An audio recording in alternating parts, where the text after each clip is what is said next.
नमस्कार, प्रणाम, हर हर महादेव। मैं डॉक्टर नीतू सिंह एक बार फिर से आप सबका स्वागत है मेरे चैनल पे। अगर मेरे चैनल पे नए हैं तो चैनल को सब्सक्राइब ज़रूर करिए। वीडियो को हमेशा एंड तक देखिए। अगर वीडियो बड़ी भी हो जाती है तो आप लोगों के फ़ायदे के लिए होती है, कुछ ना कुछ आप लोगों को फ़ायदा मिलता होगा। और क्या फ़ायदा मिलता है ये कमेंट्स बॉक्स में आके ज़रूर बताइएगा। फ्रेंड्स, आज बात करते हैं हम कि एजुकेशन सब चीज़ की दी जाती है, सारी चीज़ की एजुकेशन दी जाती है। पर कहीं न कहीं अभी के टाइम में अगर देखें तो फाइनेंशियल एजुकेशन भी निहायत ज़रूरी है। और बहुत ज़रूरी है कि स्कूल में ये अलर्ट कर दी जाए और ये नेसेसिटी कर दिया जाए कि आपका मतलब फाइनेंशियल एजुकेशन देना बहुत ज़रूरी है। अब मैं आज इसके बारे में क्यों बात कर रही हूँ? क्योंकि क्या हो रहा है फ्रेंड्स, अभी के टाइम में इंसान के खर्चे बहुत ज़्यादा है और इनकम सोर्सेस बहुत कम है। रीज़न क्या हो रहा है कि आपको मैनेजमेंट आता नहीं है कि मनी मैनेजमेंट क्या चीज़ है और मनी को कैसे मैनेज करके आपको चलना है। और ये नॉलेज नहीं होने के कारण बहुत सारी प्रॉब्लम्स बीच में मतलब अभी लोगों के बीच में आ रही है। अब क्या आ रही है प्रॉब्लम?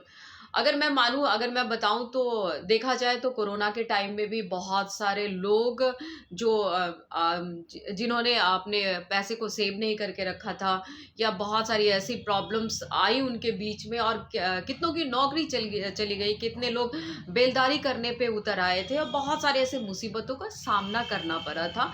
रीज़न क्या है कि हमें डॉक्टर, इंजीनियर हर चीज़ की हमें पढ़ाई कराई जाती है, सिखाई जाती है। कॉमर्स के स्टूडेंट हैं वो मनी मैनेजमेंट के बारे में ज़रूर पढ़ते हैं, बट कई ऐसी जगह पे है मतलब कि जो नहीं बताया जाता है स्कूल में। आप देखो तो मनी मैनेजमेंट के बारे में नहीं सिखाया जाता है। अभी मैं बताऊँ तो फाइनेंशियल एजुकेशन देना बहुत ज़रूरी हो गया है अपने बच्चे को, क्योंकि हमें पता ही नहीं चलता है कि पैसे कहाँ लगाना है, कहाँ खर्च करना है, कैसे सेव करना है, कैसे क्या करना है। अब बात करते हैं कि आखिर क्या अभी का जो करंट सिनेरियो है वो क्या हो रहा है। लोगों की नीड बढ़ रही है, खर्चे बढ़ रहे हैं, ज़रूरतें बढ़ रही है।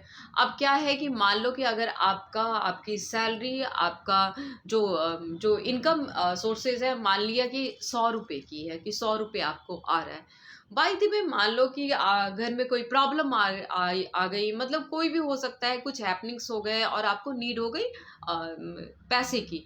अब पैसे आप कहाँ से लोगे? पैसे आपके, क्योंकि आपके जो इनकम है वो ₹100 ही है। ₹100 से 1 भी रुपए ना ज़्यादा ना कम।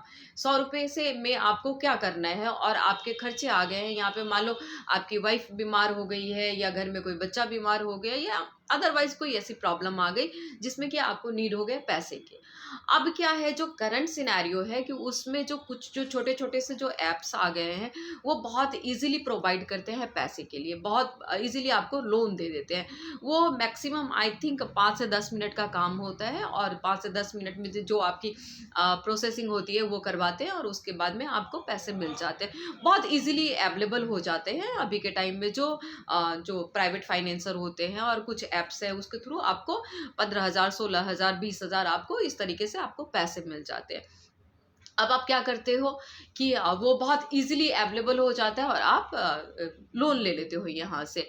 अब मान लो चीज़ है कि आपका तो इनकम है ₹100, आपने ले लिया यहाँ पे मान लो कि ₹20 आपने ले लिया, कि आपको रिक्वायर्ड है ₹10 की, आपने ले ली ₹20 की। ये सोच के कि चलो ₹10 हमें कहीं और खर्च होगा, या मेबी हो सकता है कोई नीड आ जाए, इसलिए आपने ₹10 एक्स्ट्रा ले लिया।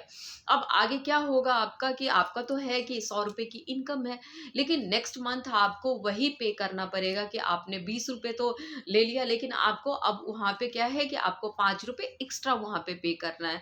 तो अब क्या है कि आपके तो इनकम ऑफ सोर्स जो भी है वो है आपके ₹100, लेकिन आगे आपको नीड कितने हैं, आपको 125 की नीड है। तो आपको अब ये करना है। अब आपने यही क्या किया पिछले महीने में, कि आपके पास में तो ₹20 आए, आपको नीड थी ₹10 की, लेकिन आपने लोन लिया ₹20 का। लेकिन उसी बीच में मान लो किसी की रिक्वायरमेंट आ गई, आपके बच्चे ने या किसी ने आपसे कहा कि भई हमें इस चीज़ की ज़रूरत है, खिलौने चाहिए, ये चाहिए, या कहीं घूमने जाना है, या कहीं खाना खाने जाना है, या बच्चों मतलब कुछ भी ऐसी बातें हुई, आपने सोचा नहीं, कुछ समझा नहीं और आपने वो ₹10 भी खर्च कर लिए। अब यहाँ सोचने की बात है कि जहाँ पे समझदारी आपको करनी थी कि आपने 10 रुपए एक्स्ट्रा लिया आपने, क्योंकि जबकि आपकी रिक्वायरमेंट थी 10 रुपए की, लेकिन आपने ले लिया 20 रुपए। अब वहाँ पे आपको करना क्या है कि आपको 10 रुपए को सेव करना था, कहीं रखना था आपको, लेकिन आपने ये सोचा कि नहीं, अब ये भी पैसे हैं, चलो कोई बात नहीं, ये अ, कहीं खाने पे, घूमने पे, या बच्चे ने कोई चीज़ की जिद करी तो उस पे हम लगा देते हैं। अब यहाँ पे इन सब चीज़ों की ज़रूरत ना, मतलब समझने की ज़रूरत ये हो गई है, ये छोटी-छोटी सी बात है जो अभी इस टाइम में कि जो नौकरी पेशा लोग हैं, और ये मिडिल क्लास की लोग, मैं बात कर रही हूँ, मिडिल क्लास जो कि ना तो ऊपर में है ना नीचे में है, बीच में अटके हुए हैं। मतलब वो चीज़ें हैं कि आपको करना भी सब कुछ है, आपको गाड़ी भी लेनी है, आपको घूमने भी जाना है, आपको लोगों का देखा-देखी जो भी चीज़ें हैं, आपको वो सारे डिमांड्स भी पूरे करने हैं, तो आप ये चीज़ें करते हो। और ये मिडिल क्लास जो होते हैं, वो ज़्यादातर इस तरीके से, हम जैसे जो लोग होते हैं, वो हम लोन पे डिपेंड हो जाते हैं। क्योंकि ये जो है अभी के टाइम में, अगर प्राइवेट फाइनेंसर जो देख रहे हैं, जो ऐप्स हैं, जो बहुत ईज़िली अवेलेबल करा देते हैं आपको पैसे ना, तो एक हम एडिक्ट हो जाते हैं यहाँ पे। अब लोग क्या है कि यहाँ पे मान लो इस महीने ले लिया 20, फिर उसको अगले महीने 25 चुका चुका दिया, फिर उन्होंने 30 ले लिया, फिर 30 का उन्होंने 35 चुका दिया। मतलब इस तरीके से एक आदत पड़ जाती है, रिक्वायरमेंट बढ़ती जाती है, क्योंकि क्या है कि आपके 100 रुपए में ये पैसे ऐड ऑन होती जाती है, और उसके बाद में आपको चुकाना पड़ता है। लेकिन आप अब ईज़िली आपको पैसे अवेलेबल हो जाते हैं, तो आप ऐप के थ्रू पैसे लेने लग जाते हो। एक टाइम के बाद में ऐसा आ जाता है जब बैंक वाले भी हाथ खड़े कर देते हैं कि भैया बस अब हो गया, सारे ऐप को आप छान मारते हो, जहाँ भी आपको पैसे मिलते हैं, हर जगह पे आप वहाँ पे जाते हो, क्योंकि आपको इजीली, आपको 5 मिनट 10 मिनट की प्रोसेसिंग होती है, और करते हो आप, पैसे आपको मिल जाते हैं। अब यहाँ जानने की बात ये है कि अगर आपने सारे ऐप के थ्रू पैसे ले लिए, अब कहीं पे आपको बहुत तगड़ा सा आपको रिक्वायरमेंट हो गया, आपको पैसे की ज़रूरत है, अब आप कहाँ से पैसे लोगे? आपको, क्योंकि आपको, अब आप ईएमआई आप भर रहे हो, जो आपने 30 लिया उसका 35 भर रहे हो, 40 लिया उसका आप 45 भर रहे हो, तो इस तरीके से आपके चारों तरफ के आपके ऐप, क्योंकि एक से लेते हो दूसरे को भरते हो, दूसरे से लेते हो तीसरे को भरते हो, आप इस तरीके से आप कर रहे हो। अब यहाँ पे आने के बाद एक टाइम में आपके पास में हो जाता है कि आप खाली हो जाते हो, क्योंकि आपका इनकम बढ़ नहीं रहा है, लेकिन आपके खर्चे बढ़ रहे हैं, आपकी रिक्वायरमेंट बढ़ रही है, और आपके जो ईएमआई है वो बढ़ गए हैं। आप अब उस जगह पे आप, एक जगह आने के बाद में आप फंस जाते हो। अब मैं इस बात को आपको बताऊं कि मेरा आज ये फाइनेंशियल या जो मनी मैनेजमेंट की बातें लेकर आने की जो बात है, तो यहाँ पे एक स्टोरी आई, एक जो नॉलेज पे जो एक बात आई है, और यूं कहे कि पेशेंट ही हैं, जो कि इस जाल में फंस सा गया है, और उसके बाद कहीं से ऑप्शन नहीं मिल रहा कि कहाँ से वो उसको पैसे चुकाए, और लास्ट में ये आ गया कि अब मेरे पास ऑप्शन यही रह गया है कि मैं मर जाऊं, मैं सुसाइड कर लूं। होता है ना फ्रेंड, चीज़ें क्या होती है, एक ये फाइनेंशियल प्रॉब्लम, जहां आप लोन लेते हो, कर्ज लेते हो किसी से, और उसके बाद जब आपके इनकम कुछ है नहीं, आपने अपनी बचत कुछ की नहीं है, आप तरीके से आप चले नहीं हो, आपको समझ में नहीं आया कि आपको किस तरीके से मैनेजमेंट करना चाहिए था अपने पैसे का, और उसके बाद में आपके ऊपर ये पहाड़ टूट पड़ा, और आपके पास अब ऑप्शन कोई नहीं है, तो आप ढूंढ रहे हो क्या चीज़ कि अब जीने को मन नहीं करता, मर जाने को मन करता है, कर्ज के बीच में आप घिर जाते हो। अब यहीं पे समझने की बात यहाँ पर ये आती है कि मैं बताऊं तो, जिस तरीके से हम अपने बच्चे को मतलब कुछ डॉक्टर इंजीनियर बनाने की अगर हम शिक्षा देते हैं, और बेसिक से उसको वो सिखाने की कि आपको यही बनना है बेटा, और इसकी आपको पढ़ाई करनी है, आपको मेडिकल की तैयारी करनी है, आपको कॉमर्स की करनी है, यूपीएससी का करनी है, तो ये सब चीज़ें हम लेके चलते हैं।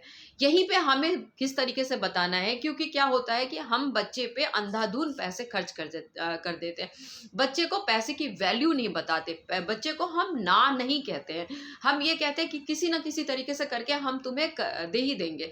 जबकि यहाँ पे ये होना चाहिए कि अगर आपके पास में अवेलेबल नहीं है तो आप वहाँ पे ना कहो और आप अपने बच्चे को बताओ कि मेरे इस महीने का इनकम इतना है, तो इसमें मैं ये चीज़ें नहीं कर पाऊंगा। अगर कुछ एक्स्ट्रा होता है या अगर कुछ अलग से कुछ चीज़ें हम रोक देते हैं, देन हम आपकी ये रिक्वायरमेंट पूरी कर देंगे। तो आपको अभी बचाना है कि अगर बताना है बच्चे को कि इसके लिए अब आपको समझाना है अपने बच्चे को कि मान लो हमने अगर बचत कर कर के ये घर बनाया, अगर मान लो आपने घर बनाया है, अपने 4 बच्चों को पढ़ाया है या 6 बच्चे को पढ़ाया है या 8 बच्चे को पढ़ाया है, तो जिस तरीके से आपने उसको एक मुकाम हासिल करवाया है, तो आपको ये बताना है कि अगर हमने किस तरीके से अपने पैसे में, हमारी इनकम तो इतनी ही थी, लेकिन हमने इस तरीके से बचत करके आप लोगों को पढ़ाया है, ये घर दिया है, या ये आप जो आज के टाइम में जो आप जो अपनी ये ऐशो आराम की ज़िंदगी जीते हो, तो इस तरीके से करके हमने आपको यहाँ तक पहुँचाया है। तो ये नॉलेज आपको घर में देना है। ये तो स्कूल में भी होना चाहिए, स्कूल में भी बताना चाहिए कि अगर आपके पेरेंट्स आपको 10 रुपये अगर पॉकेट मनी देते हैं, तो आपको किस तरीके से खर्च करना है, कि आपको 5 रुपये खर्च करना है और 5 रुपये आपको किस तरीके से बचाना है। ये बहुत ज़रूरी, निहायत ज़रूरी हो गई है अभी के टाइम में। मनी मैनेजमेंट की एजुकेशन देने की बहुत ही ज़रूरी हो गई है। तो अगर ये स्कूल में भी बताया जाए, मैं कहती हूँ ये तो क्लासेस होनी चाहिए और ये नेसेसिटी कर देनी चाहिए, पर्टिकुलर ये होना चाहिए कि आपको फाइनेंशियल एजुकेशन, आपको एक क्लासेस आपको रखने चाहिए। अब पता नहीं ये हमारे इंडिया में हो पाएगा या नहीं हो पाएगा, बाहर के में तो बहुत ज़रूरी हो गई और आई थिंक होता भी है। तो अगर मान लो पेरेंट्स अगर इसको बताना शुरू कर देंगे, तो ये चीज़ें हो जाएगी कि आप एक बेसिक से अपने बच्चे को बताना शुरू कर दियो। तो अगर मान लो बाय द वे जिस तरीके से मेरे पास में पेशेंट आया और वो फंस चुका है और वो ये चीज़ की कि मैं सुसाइड करूं, मैं क्या करूं, मैं किसको बताऊं, किससे लूं, क्योंकि सबसे ले लिया। अब कहीं पे कोई जगह ही नहीं बचा जहाँ पे मैं लोन ले सकता हूँ या मैं कर्ज ले सकता हूँ। अब यहाँ पे आप ये कर सकते हो कि अगर आपके पेरेंट्स, ये बात बहुत ज़रूरी है कि कई स्टूडेंट होते हैं जो पढ़ने आते हैं और अपने रिक्वायरमेंट के कारण, अपने ज़रूरतों को लेके वो कहीं ना कहीं से छोटे छोटे ऐप्स से, क्योंकि वो इजीली अवेलेबल है, वो पैसे ले लेते हैं और वो फंसते चले जाते हैं। तो यहाँ पे आपको आपके अपने पेरेंट्स को, भाई को, बंधु को, जो भी होता है ना, उसको आप बताएं कि आप फंस चुके हो। अब आपको कॉल्स आते हैं, आपको गालियाँ पड़ती है, आपको सुनाते हैं, क्योंकि जो बैंक वाले हैं वो, मैं बहुत मतलब ये पॉइंट नोट करने के लिए आप लोगों को कहूँगी कि बैंक वाले बहुत परेशान कर देते हैं। एक टाइम के बाद में आपके दरवाजे पे आते हैं, वो गाली गलौज करते हैं, आपको धमकियाँ देते हैं। और कई बार ऐसा होता है कि किसी के भी मान लो फोटो से ये कई केस आया सामने, और इसको बताना बहुत ज़रूरी है कि न्यूड फोटो चिपका के आपके घर वाले या कहीं आपके कॉन्टेक्ट्स नंबर, आपके फ़ोन से वो डाटा से वो सारा मतलब कि उससे निकाल लेते हैं, नंबर्स निकाल लेते हैं, और कई जगह वो कॉल करते हैं, आपके रिलेटिव्स हैं, आपके जानने वाले हैं, कोलिग्स हैं, तो उस जगह पे वो फ़ोन करते हैं और वो पिक्स वो सेंड करते हैं। ये होता है ये चीज़ें। और उसके बाद में ये चीज़ें हो जाती है कि कहीं के भी नहीं रहते लोग, और लास्ट में सुसाइड अटेम्प्ट कर लेते हैं। तो इस तरीके का काम करते हैं। तो यहाँ पे आपको करना है कि आप अपने पेरेंट्स से, अपने भाई बंधु से, अपने दोस्त से, अपने कोलिग से आप इस बात को शेयर करोगे कि आप लोन के चक्कर में फंस गए हो। लोन सब जितने भी ऐप्स थे उन सब जगह से आपने लोन ले लिया है, और यहाँ पे मान लो आपको डांट पड़ेगी, 2 बातें सुनाएंगे, 2 थप्पड़ मारेंगे या कुछ भी करेंगे, लेकिन आपके पेरेंट्स, आपके चाहने वाले, आपके जानने वाले आपको इस मुसीबत से बाहर निकाल देंगे। मान लो 2 बातें आपको सुना देंगे, लेकिन ये है कि आपको उस मुसीबत से बाहर निकलने के लिए मतलब आपका साथ दे देंगे।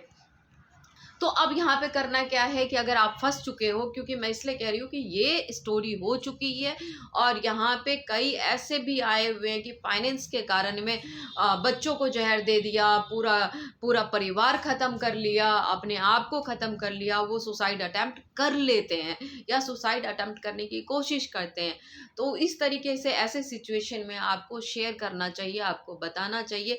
जो थोड़ा सा कैपेबल है, आपके पेरेंट्स है या आपके माँ बाप है, आपके दादा दादी दादी, आपके नाना नानी, आपके कोई भी है, वो आपको हेल्प करेंगे। मान लो कि आपने छोटे-छोटे से जो आपने लोन ले रखे हैं, तो हो सकता है कि अगर आप मान लो आप जॉब करते हो या कहीं पे आप काम करते हो, तो आपके पेरेंट्स क्या करेंगे, कहीं पे एक मोटा-सा, अगर मान लो वो कैपेबल नहीं है देने के लिए, तो वो अपने तरीके से, क्योंकि वो नॉलेजेबल होते हैं, वो एक्सपीरियंस वाले होते हैं, तो वो कहीं से लोन लेके आपको वो सारे जो आपके छोटे-छोटे से जो आपके कर्ज हैं, वो आपका चुका देंगे। फिर आप अपने सैलरी में से आप क्या करोगे कि घर में पैसे देना शुरू कर दोगे। तो इस तरीके से जो होता है, वो अभी के टाइम में स्टूडेंट के साथ में बहुत हो रहा है। जो पेरेंट्स हैं, जो अपने बच्चे को पढ़ाने के लिए चाहते हैं, जो मेडिकल भेजना, जो यूपीएससी की तैयारी करवाना, जो इस तरीके से मतलब कि एजुकेशन दिलवाना चाहते हैं, वो लोन लेते हैं। तो वो जब लोन लेते हैं, तो पर्टिकुलर एक बैंक से जो